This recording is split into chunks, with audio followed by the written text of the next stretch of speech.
Ma'am 10 to the power minus 8। कितना आया है? देखिए फिर क्वेश्चन समझिए। आपको एक चालक दिया गया है, ठीक है ना? आपके पास एक चालक है और एक बैटरी है। बैटरी क्या कर रही है? बैटरी जो है चालक को ऊर्जा दे रही है, ठीक है ना? इन कंडीशंस में जबकि वोल्टेज आपका 10 वोल्ट है और आवेश कितना है? 2 नैनो कूलम। ठीक है, आपको दो पॉइंट्स यहाँ पे कैलकुलेट करने हैं। पहला है चालक में संचित ऊर्जा और दूसरा है बैटरी द्वारा प्रदान की गई ऊर्जा। ये दो पॉइंट्स आपको कैलकुलेट करने हैं, ठीक है? अच्छा, आप मुझे ये बताइए कि इसके लिए आप कौन सा फॉर्मूला लगा रहे हो? U equals to 1/2 QC। U equals to Q into V। नहीं, C क्यों लगा रहे हैं आप? मुझे ये नहीं समझ में आ रहा। Q जब आपको सीधा सीधा V और वोल्टेज और आवेश दिया गया है तो आप C पे क्यों जा रहे हो? C निकाल दिया तो C U क्यों निकाल रहे हो? Ma'am U is equal to 1 दिया है मैम तो आप क्यों भी लगा दो ना। हाँ मैम कल निकाला था जो जरूरत ही नहीं है आपको। मैम जो कल निकाला था 1/2 Q into V। एक मिनट, कितना आया आपका answer? 10 to the power minus 8। 10 to the power -8। ये क्या है? चालक में संचित ऊर्जा। अब बैटरी द्वारा प्रदान की गई ऊर्जा। मैम उसमें फॉर्मूला कौन सा लगेगा? देखिए यहाँ पर आपका फॉर्मूला लगेगा ½ QV, ठीक है ना? यहाँ आपका फॉर्मूला लगेगा QV, ठीक है ना? QV हमेशा याद रखिए, ये हो जाएगा 2 × 10 to the power -9 coulomb. Ma'am दो गुणे 10 के ऊपर है, ठीक है ना? 2 × 10 टू द पावर -8। इसको सॉल्व करिए। हाफ Q कितना रखना है? जानवी Q कितना रखूं मैं यहाँ? Q की जगह कितना लेना है?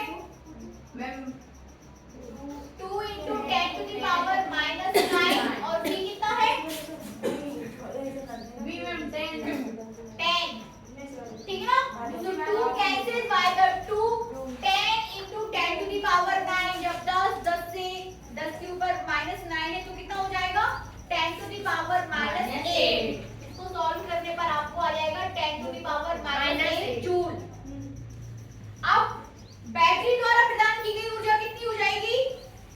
मैम 2 बैटरी द्वारा प्रदान की गई ऊर्जा पावर -8। QV Q कितना है? 2 × 10 to the power -9 into 10 into 10 2 into 10 to the power -8 joule.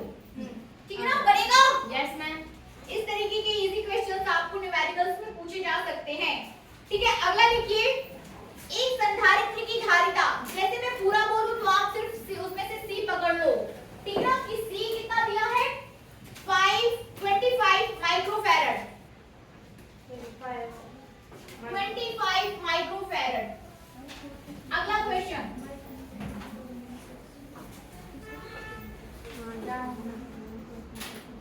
देखिए, एक संधारित्र की धारिता 25 माइक्रोफैरड है। 25 माइक्रोफैरड है। इसे विभव 250 वोल्ट, इट मींस C आपको दिया है यहाँ पर 25 माइक्रोफैरड वोल्ट हो जाएगा, वोल्टेज हो गया जाएगा 250 वोल्ट। इतने मतलब इतने तक इसको आवेशित किया जाता है। 250 वोल्ट तक आप इसको क्या कर रहे हो? आवेशित कर रहे हो। संधारित्र में संचित स्थितिज ऊर्जा आपको ज्ञात करना है। क्या ज्ञात करना है? संधारित्र में संचित स्थितिज ऊर्जा।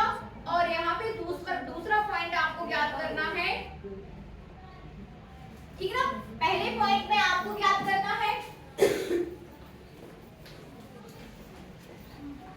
संधारित्र में संचित स्थितिज ऊर्जा,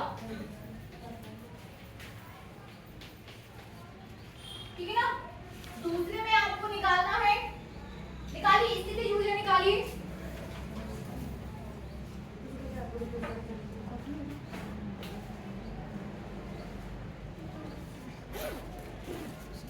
दूसरा पॉइंट आपको निकालना है, यदि आवेशित संधारित्र को तार से जोड़कर अनावेशित कर दिया जाए तो तार में उत्पन्न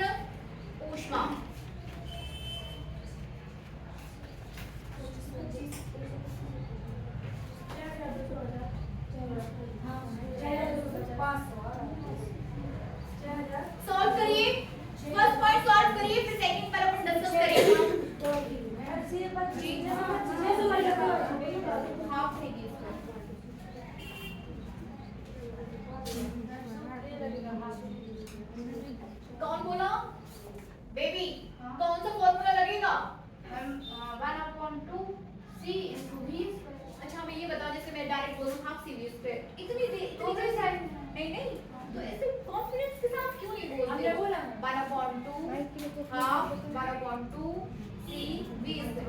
जल्दी जल्दी बोलना है पर जल्दी जल्दी से मतलब होता है कि आप कॉन्फिडेंट में हो कि आप बोल रहे हो हाफ सी वी स्क्वायर।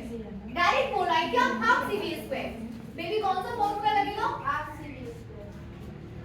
अब अपन को बच्चों जैसे सोचना नहीं है कि 1 फिर 2 फिर 3 ऐसा सोचना नहीं है हाफ सी वी स्क्वायर। फटाफट तो यहाँ लिखिए माइक्रोफैरड का क्या करने वाले हैं आप लोग। माइक्रोफैरड को फैरड में कन्वर्ट करिए। मैम 7.8 जूल सही है। 0.78 आना चाहिए। हाँ मैम उसको और चेंज कर देंगे। नहीं तो कैसे चेंज कर दोगे। या तो आप 7.8 something into 10 to the power minus कुछ होगा तभी तो फिर आपको डिस्काउंट है ना, तभी तो आपको डिस्काउंट 0.78। यहाँ देखिए फैरड को आप किस में कन्वर्ट करोगे माइक्रोफैरड को फैरड में कन्वर्ट करोगे तो माइक्रो है तो micro it means 10 to the power minus 6।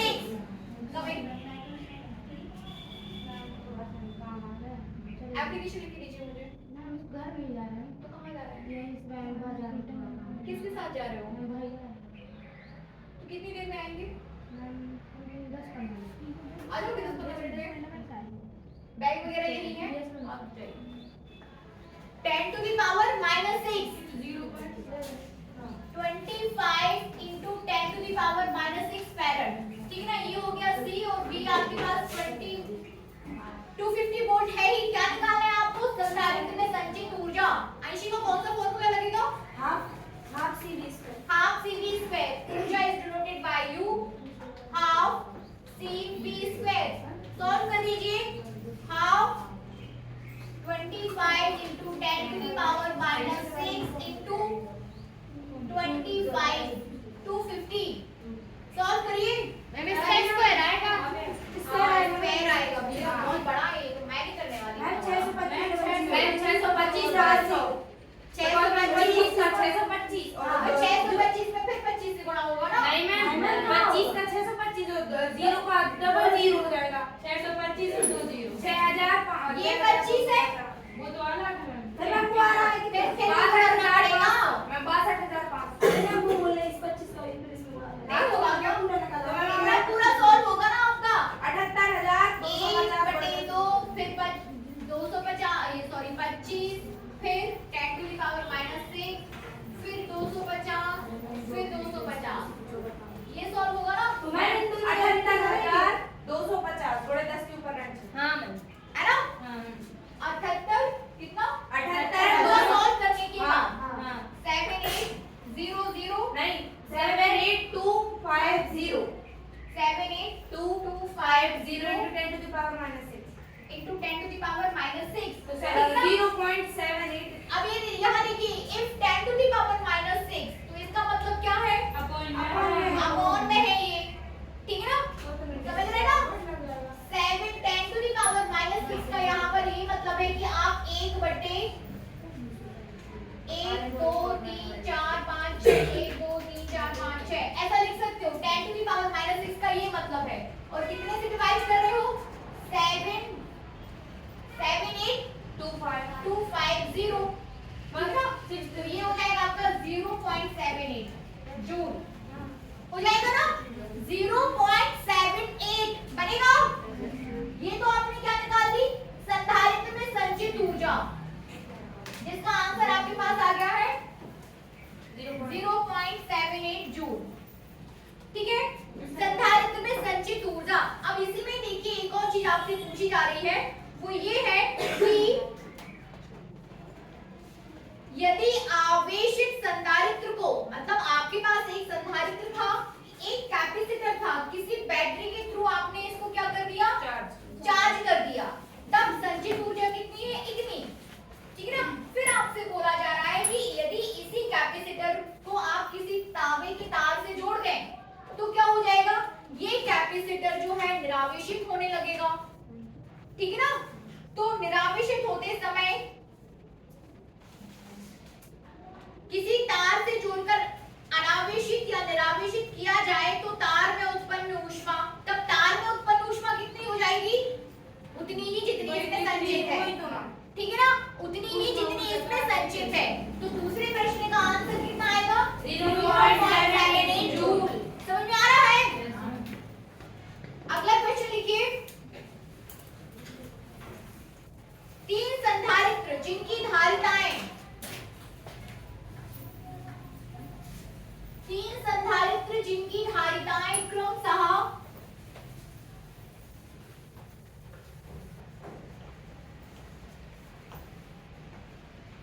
जिनकी धारिताएं क्रमशः 5 माइक्रोफैरड,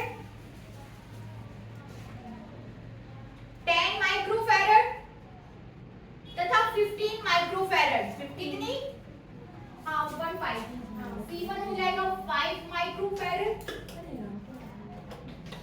10 माइक्रोफैरड, 15 माइक्रोफैरड। इतनी इनकी जो 3 संधारित्र हैं उनकी धारिताएं हैं। ठीक है, आगे आपको निकालना है, एक मिनट, ठीक ना।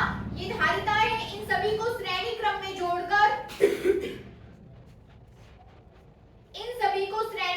जोड़कर इन्हें विभवांतर 110 वोल्ट पर आवेशित किया जाता है। कितने वोल्ट पर? 110 वोल्ट पर आवेशित किया जाता है। किस स्थिति, कैसे जोड़ रहे हो? श्रेणी क्रम में जोड़कर, मतलब जो तुल्य वोल्टेज यहाँ पर हो जाएगा वो कितना हो जाएगा? 110 वोल्ट। ठीक है, आपको निकालना है प्रत्येक संधारित्र में संचित ऊर्जा। दूसरा, संयोजन में कुल संचित ऊर्जा। ये 2 पॉइंट आपको निकालना है। प्रत्येक संधारित्र में संचित ऊर्जा,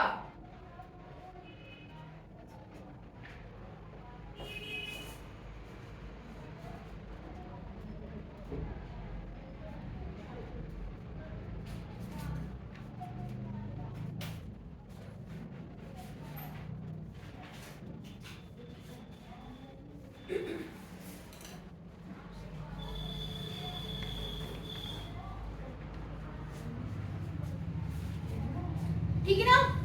अच्छा क्वेश्चन है, 2 पॉइंट आपको निकालना है। प्रत्येक संधारित्र में संचित ऊर्जा, ठीक है ना।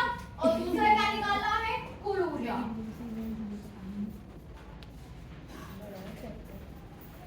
कुल ऊर्जा निकाल लीजिए। 75 × 10⁻⁷ क्या है ये? क्या है ये? नहीं बेटा, संधारित्र वो धारित्र श्रेणी क्रम। हमें धारिता नहीं चाहिए, हमें तो इससे मतलब आपको ये बताओ, हम तो 2 चीज पूछ रहे हैं आपसे। श्रेणी क्रम में जुड़े हैं। नहीं, हमें तो डिस्कशन ही नहीं चाहिए। आप तो अपना कर लो और आप तो ये बताओ कि प्रत्येक संधारित्र में संचित ऊर्जा कितनी है, ठीक है ना। और फिर कुल ऊर्जा, हमें इतना चाहिए, बाकी आप कर लो। जो ये निकालने के लिए आपको और क्या कैलकुलेट करना है वो आप कर लीजिए अपना। क्वेश्चन समझ आ गया? ठीक है ना। धारिताएं दी हुई है, क्या दी हुई है? धारिताएं। निकालना क्या है? निकालना है वो संचित ऊर्जा। संचित ऊर्जा, प्रत्येक संधारित्र में संचित ऊर्जा, ठीक है ना। करिए।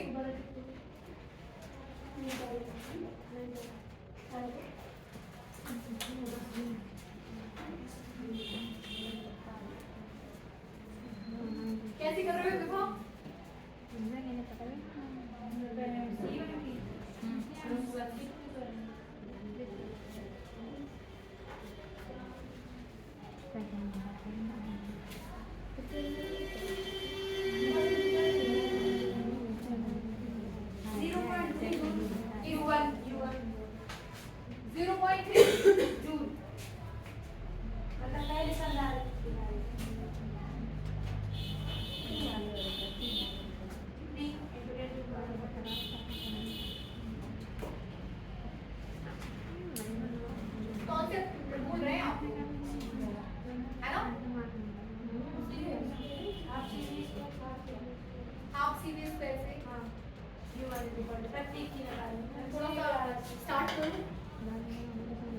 यहाँ देखिए, 2 कॉन्सेप्ट हमेशा याद रखिए, श्रेणी क्रम के लिए और संधारित्र के लिए।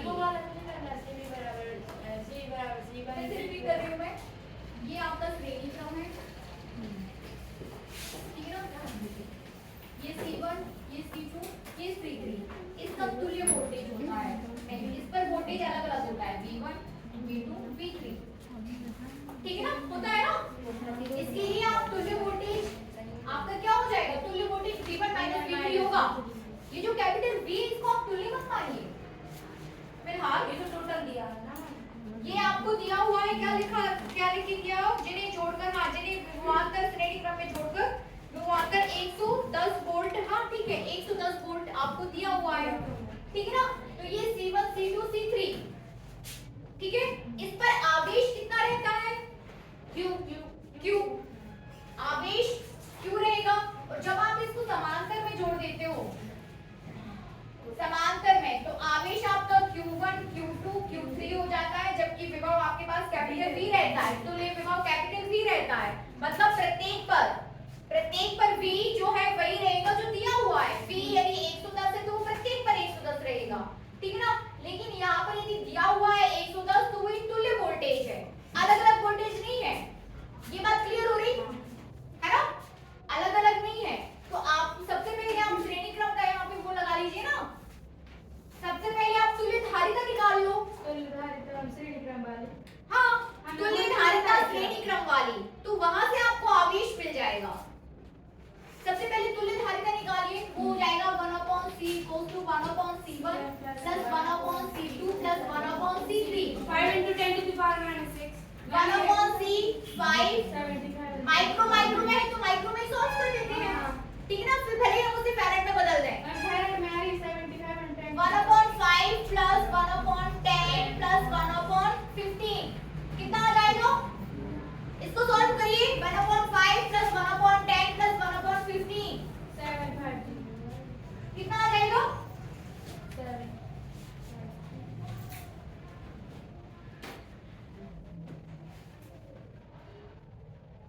कितना आएगा, नीचे कितना ले लूं विभा, यहाँ पे एलसीएम कितना 30 30 आएगा एलसीएम, कितना आएगा मैम 7 पूरा मैम बोल रहा है 750 750 आएगा। ठीक है ना। ये 30 है आपके नीचे, कैसे जोड़ रहे हो भाई, मैम हम लोग ऐसा करते हैं, टाइम टू कर दो। ठीक है, जैसा भी करिए करिए। बना नहीं होता है नहीं 1/c है, अरे total c is equal to 750 आ गई। हां मैम 1/c टोटल बता रहे हैं। 5 छक्के इधर 6 आ जाएगा, 10 यहाँ पे 3 और 2, तो 6 3 9 9 2 11 0.9 11/30 0.9 1/3 तो c हो जाएगा 30/11। ये आएगा 30/11। आप कैसे 750 भैया जोड़ दिए, इनटू कर में मैं हमारा नहीं भैया जोड़ने की तो यही टेक्निक है, ठीक है ना। ऐसे ही जोड़ा जाता है एलसीएम लेके। और मैम अगर मैम 2.7 ये तो हो गया आपके पास 3 माइक्रोफैरेड में, ठीक है ना। या फिर 2.7 into 10 to the power minus 6 ये सब का तो पूरा बस सॉल्व करिए। 30/11 into 10 to the power minus 6 farad. अभी पॉइंट्स में मत निकालिए, ठीक है ना। हाँ, ये हो गया आपके पास C। बात समझ रहे हैं, ये हमने क्या निकाल लिया C, और C कैसे निकाला वो समझ आया। अपन ने श्रेणी क्रम का फॉर्मूला वहां पे लगा दिया, तो यहाँ पर आपका आ गया C।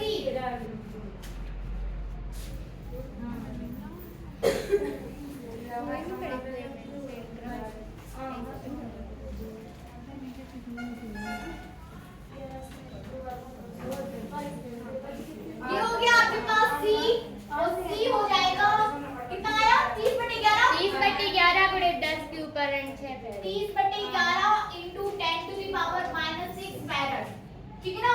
अब आप यहाँ से निकाल लो क्या Q, तो Q कितना हो जाएगा, Q V और C में क्या संबंध है, C equals to QV, C equals to Q by V, तो Q equals to CV। Solve करिए, C कितना है 3 into 10 to the power 3 by 10 to the power minus 6, और V कितना है 110 110। सॉल्व कर दीजिए, 11 कम 11 10 ये कितना 300 3 into 10 to the power minus 5 है ना, 19 into minus 6 या 3 into 10 to 3 the power into 10 to the power 4 3 ठीक है ना। ये आ गया आपके पास आवेश, 3 into 10 to the power minus 4 ये हो गया क्या आवेश, करते जा रहे हैं आप लोग। yes हम 2 point है हम 3.9 into 10 to the power minus 4 2.9 point में निकाल दिया तो 2.9 9 उसको डालने के द्वारा 3 into 10 to the power minus 4 ma'am आपको लगा दें u equal to 1/2 square. Very good, है ना, वही लगा दो। आपके पास Q आ गया, आपके पास C आ गया। अब आपको क्या निकालना है, अलग अलग संधारित्र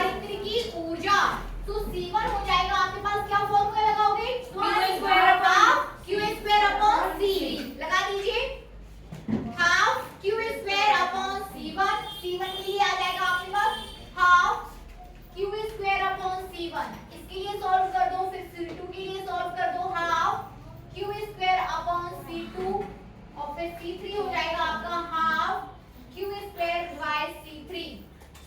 ठीक है ना। q आपका इतना ही रहेगा 300 into 10 to the power -6।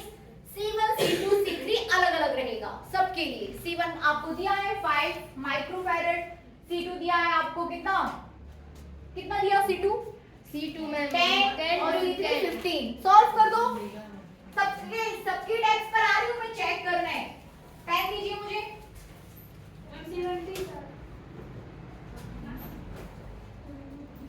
Okay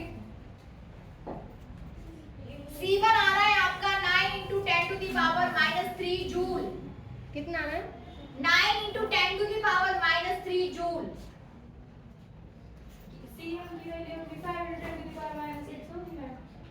ये अपन U1 निकाल रहे हैं है ना, U1 U2 U3। तो यहाँ पर आपका U1 आया है 9 into 10 to the power -3 joule. Solve करने के बाद 9 into 10 to the power -3 joule. ठीक है ना। फिर U2 हो जाएगा आपका 4.5 into 10 to the power -3 जूल। हाँ ma'am 4.5 into 10 to the power -3 जूल। और U3 हो जाएगा आ रहा है निकाल रहे हैं। दिखा ना तुम्हारे को।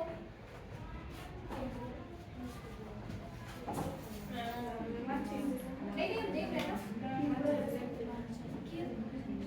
एक मटेरियल कितने दोगे? 15 दोगे?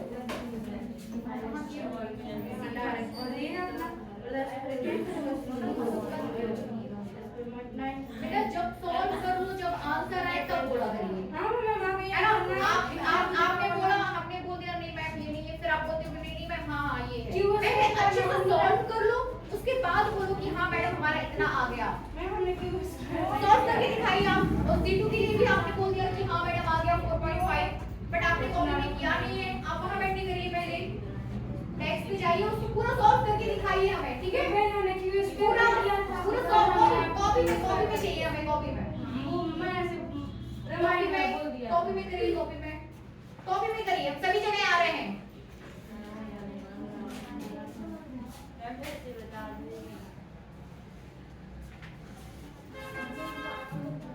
दिखाइए कॉपी आपकी।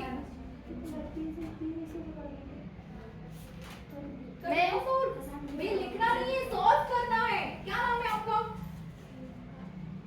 नाम से भी मैम थर्ड का कितना आया? थर्ड का आपका आएगा 300। क्यों कितना आया? 4.5 into 10 to the power -3। Third आ रहा है 3 into 10 to the power -3 joule. Ma'am 300 आ रहा। 3 into 10 to the power 3.0 और 10 to the power -3 जूल। हाँ तो वो हमने वो नहीं लिखा। आ गया ना। हाँ मैम आ गया हमारा। यहाँ बताइए आप लोग कर रहे हो, दिखाइए मुझे कॉपी।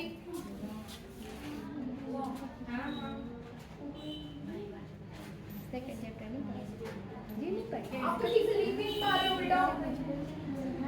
आप C3 कहाँ स्क्वायर करना है, कहाँ क्या करना है, वो तो खुद नहीं कर पा रही है ये लोग।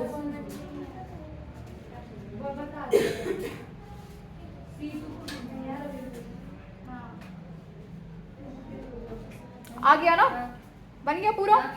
300 आ रहा है। मैम वो हमने वो नहीं लिखी है 10 के ऊपर वो 10 to the power -3 में आ गया। वो करोगे तो वो पॉइंट्स हट जाएंगे। ठीक है, अब 0 हट हो जाएगा। गया। इधर यहाँ पे संधारित्र पढ़ा है कल थे क्लास में। हो गया आ गया। बचा लो। हो गया आ गया।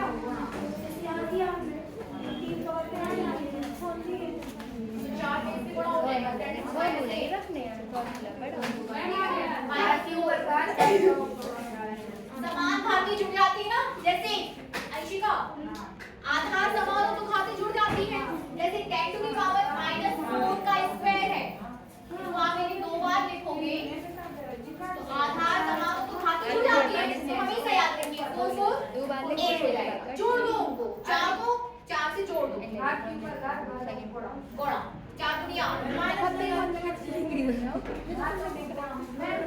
देखो ये मैंने काटो आया जब बार गला और आंसर आ गया तीन इनके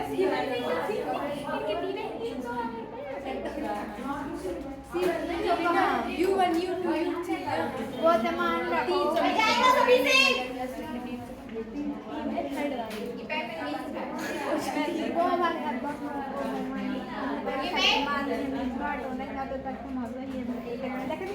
चलिए बातचीत नहीं, मुझे विश्वास है कि आप लोग ये क्वेश्चन कर लोगे।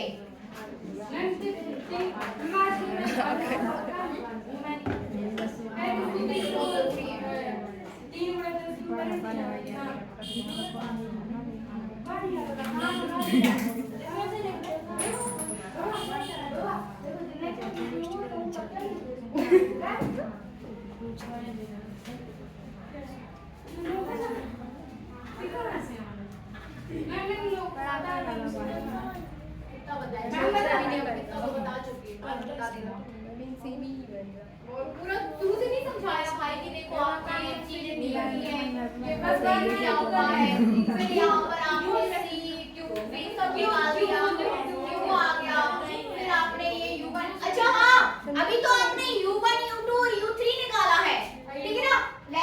लास्ट में आपको अभी कुल निकालना है पूरा प्लस का तो पूरा ऐड हो जाएगा, कुल ऊर्जा निकल आएगी, ठीक है ना? U capital U equals to हो जाएगा U1 plus U2 plus U3, ठीक है ना? U1 plus U2 plus U3 भाई तो और कार चल रहा है बता चुकी हूँ मैं सब कुछ।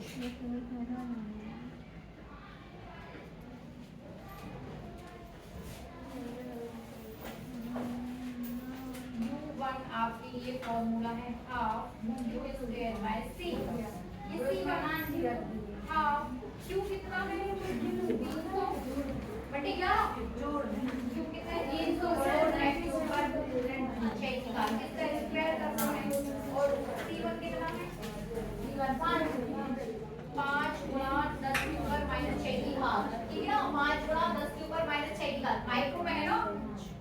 अब इसको सॉल्व कर दो तो हाफ गुणा 300 10 टू द पावर माइनस 6 गुणा 300, जब नहीं बन रहा है तो पूरा खोल लो, 2 बार लिख लो, नीचे बटे में आ जाएगा 5 गुणा 10 के ऊपर 6 की घात, 10 में 6 कट जाएंगे, सॉल्व करो, ठीक है? Ma'am 4.809 into 10 to the power minus 12 बता रही हूँ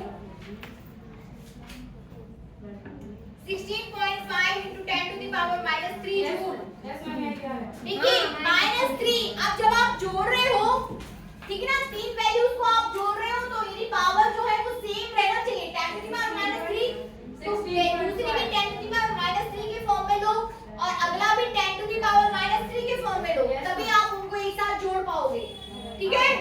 आ गया कितना आया 16.5 आयशिका हो गया?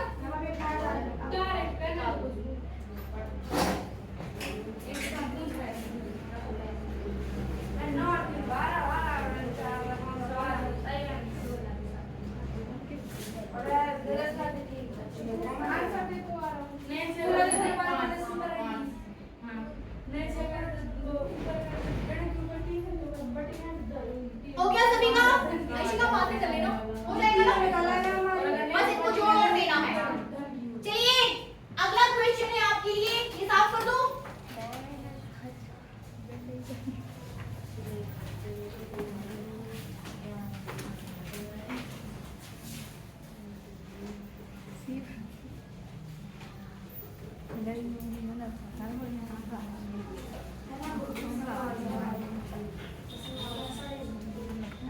ठीक है ना? एकदम से नहीं बोलना है आपको, आपसे एक कॉन्सेप्चुअल क्वेश्चन किया जा रहा है, कॉन्सेप्चुअल आपसे बोला जा रहा है यदि किसी बिंदु पर विद्युत क्षेत्र की तीव्रता क्या है 0, यदि किसी बिंदु पर विद्युत क्षेत्र की तीव्रता 0 है तो आपको बताना है क्या वहां विद्युत विभव भी शून्य होगा?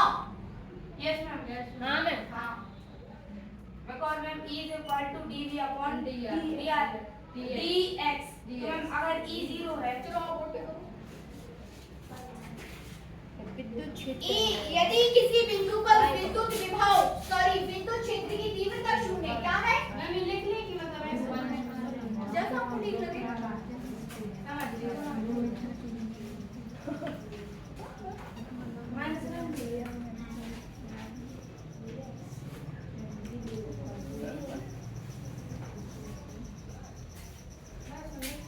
सब लोग इससे सेटिस्फाई हैं? ये ठीक है? सुहानी ठीक है?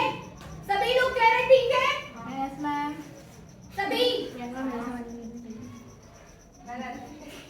याद देखिए, इसका मतलब ये है कि अवकलन आप ठीक से समझे ही नहीं, ठीक ना? इसका क्या मतलब है? इसका ये मतलब है कि अवकलन को आपने ठीक से समझा ही नहीं। किसी भी चीज का अवकलन, किसी नियतांक का अवकलन 0 होता है, ये बात समझते हैं आप? जैसे आप किसी राशि जो कि 1 है d/dx किसी भी चीज के सापेक्ष इसका आप अवकलन करोगे, जैसे 1 नियत राशि एक कांस्टेंट वैल्यू है। 1 क्या है? Constant value. 2 क्या है? Constant value. g क्या है? Constant value.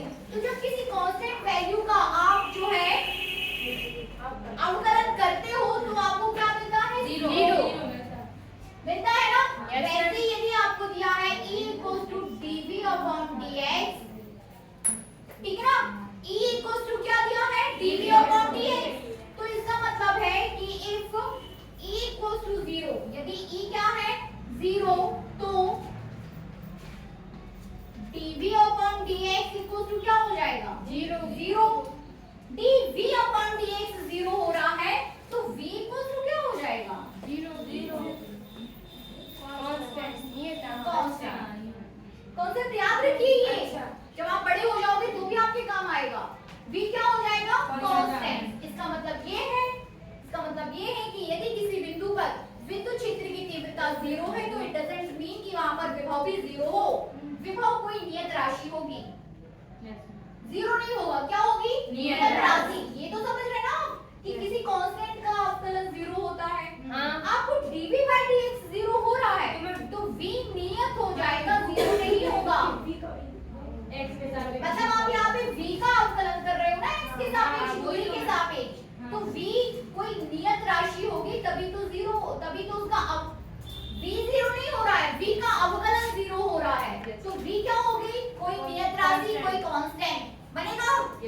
इसका मतलब ये है कि यदि किसी बिंदु पर विद्युत क्षेत्र की तीव्रता 0 है तो विभव जरूरी नहीं कि 0 हो। ये आपको आना है, जिसमें खालिस्तान में, सही जोड़ी में, सत्यासत्य में 0 हो सकता है, नहीं हो सकता ना। जरूरी नहीं। मतलब ये जरूरी नहीं कि V 0 हो, लेकिन हो सकता है।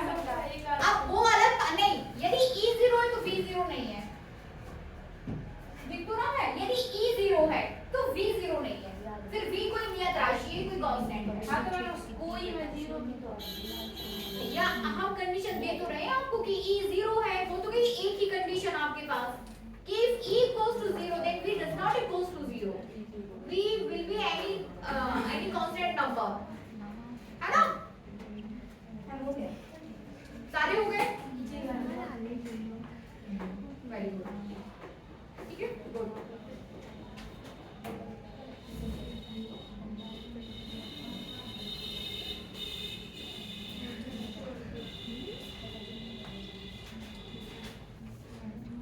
लिखिए, एक समांतर प्लेट संधारित्र की प्लेटों के बीच की दूरी d है, ठीक है ना?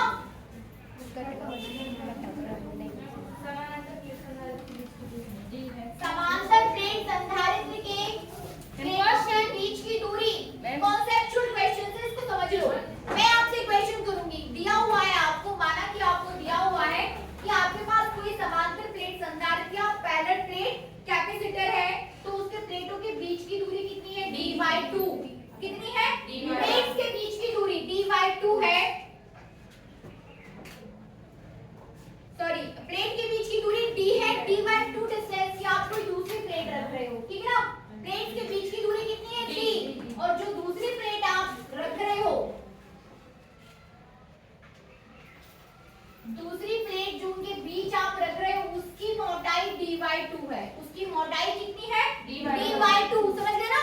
दोनों प्लेट के बीच की दूरी t और उस पे d/2 की आपने कोई दूसरी प्लेट को फंसा दिया है, ये है, ठीक है ना। तब आपको निकालना है धात्विक प्लेट ली है आपने, ठीक है ना। तो प्लेट इनके बीच रख दी जाए तो संधारित्र की धारिता कितनी हो जाएगी, बताइए। संधारित्र की धारिता कितनी हो जाएगी, सॉल्व करिए अब इसको आप। मैम आ भी सॉल्व करो।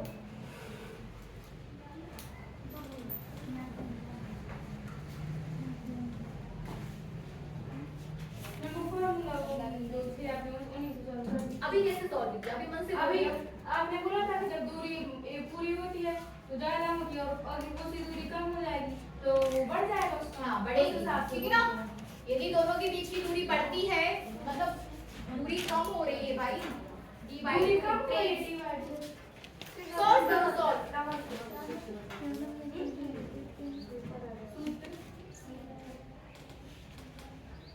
धात्विक प्लेट वाला फॉर्मूला लगेगा, ठीक है। d माइनस क्योंकि जब धात्विक प्लेट की अपन बात करने लगते हैं ना के, तो के वाला तो आप हटा ही दो, ठीक है ना। चलिए मैं समझा दूंगी, आप लोग करिए, ठीक है ना। मैं समझा दे रही हूँ, सभी बच्चे नहीं कर पा रहे हैं, मे बी डिसअपॉइंट कर देते हैं आप लोग। Not a upon d minus t की वाला हो जाएगा। करूँ मैं अपॉन क्या करना है? यस मैम ध्यान से देखिए, देखिए धात्विक प्लेट की बात कर रहे हैं। किसकी प्लेट, धात्विक प्लेट। यहाँ देखिए C, समांतर प्लेट संधारित्र की धारिता के लिए जो सूत्र होता है वो होता है C equals to epsilon naught A by D, ठीक है ना। C equals to epsilon naught A by D। But यदि आपके पास किसी परावैद्युतांक, कोई परावैद्युतांक की मीडियम की परावैद्युत पदार्थ की कोई रॉड या प्लेट उन दो प्लेट के बीच रख दी जाती है, तब धारिता कितनी हो जाती है, epsilon naught A by D minus T 1 minus 1 upon K, ये हो जाती है, ठीक है ना। होती है, ये याद करना है। अब इस पे फिर हम कल पूछेंगे तो आप कहोगे कि हमें सूत्र नहीं पता, जबकि पढ़ तो अपन रोज डिस्कस कर ही रहे हैं, तो रोज के सूत्र आपको याद भी तो हो जाने चाहिए। अब आपसे बोला जा रहा है कि आप ऐसी प्लेट रख रहे हो जो कि धात्विक है, धात्विक प्लेट। जब धात्विक प्लेट होती है तो के हो जाता है इंफिनिटी और 1 अपॉन जीरो होता है। C हो जाएगा, C डैश हो जाएगा epsilon naught A upon D minus T। इसको ये हट जाएगा पूरा, इतनी बात क्लियर। यस अब आपसे बोला जा रहा है कि जो दूसरी प्लेट आप रख रहे हो उसकी मोटाई d/2 है। कितनी मोटाई ले रहे हो, d/2। तब T इक्वल टू हो जाएगा आपका d/2। प्रूफ हो गया। हाँ ठीक है, T इक्वल टू क्या है, d/2। T क्या है, इस वाले फॉर्मूले में D है, लेकिन T क्या है, d/2। तो लिख दीजिए C डैश इक्वल टू हो जाएगा epsilon naught A D minus d/2। मैं पूरे d में से आधा d जाएगा तो आधा d बचेगा। आधा d है ना, d-2 बनेगा ना। ये ये में से d/2 जाएगा तो कितना बचेगा, d-2 C dash equal to epsilon naught A d/2। यहाँ देखिए S या कितना आ जाएगा, 2। तो यहाँ ऊपर क्या बचेगा, d minus 2d minus d हो जाएगा ना। तो ये हो जाएगा C dash equal to epsilon naught A d/2, है ना। तो ये हो जाएगा आपका अपॉन होता है C dash equal to epsilon naught A D, और ये 2 चला जाएगा ऊपर, ऊपर 2 तो C dash equal to 2 epsilon naught A कितना था आपके पास, C। तो C dash equal to 2C। मतलब यदि आप किसी ऐसी धात्विक प्लेट को रख रहे हो जिसकी मोटाई d/2 है तो उसकी धारिता दुगनी दुगनी हो जाएगी, बनेगा, भी हो गया। आपने वैसे समझाया नहीं। ठीक है ना, बनेगा।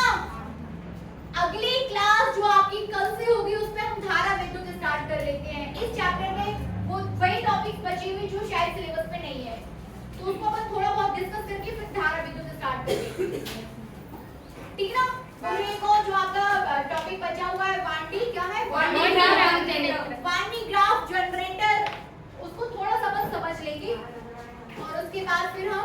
नेक्स्ट चैप्टर स्टार्ट करेंगे और सभी बच्चे अच्छे से फिजिक्स नहीं पढ़ रहे हैं